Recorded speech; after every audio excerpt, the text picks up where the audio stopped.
8-ci nə deyir? Deyir ki, gördüm ki, insanlar yəni ruzi üçün özlərini zəll edir. Mən Allahın bu ayəsində baxdım ki, "Və min dəbbətin fil ard illə aləllahi rizquha." Yer üzərində elə bir canlı yoxdur ki, Allah onun ruzisini öz öhdəsinə götürməsin.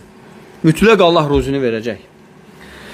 Və həmçinin 8-ci, axırıncı gördüm ki, insanlar yəni öz ticarətlərinə, öz sənayələrinə, istehsallarına, zavodlarına və həmçinin öz bədənlərinə, sağlamlıqlarına təvəkkül edirlər, güvənirlər. Mən də aləmlərin Rəbbi Allaha təvəkkül etdim.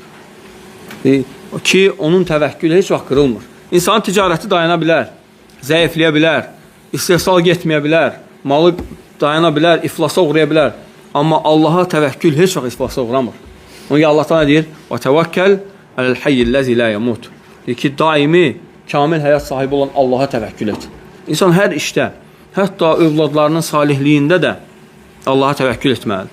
Heç vaxt insan özünə güvənməli deyil ki, mən belə tərbiyə vermişəm, mən elə etmişəm. Biz nə qədər də tərbiyə versək, biz nə qədər də islah etsək, amma yenə işlər Allaha qayıdır, müvəffəqiyyət Allahın əlindədir. Ona görə biz daima dua etməliyik. Dua etməliyik ki, Allah dualarımız səbəbi ilə bəlkə böyük təsirlər ola bilər. Vallahi. İnsan əməl edir, o qədər təsir olmur.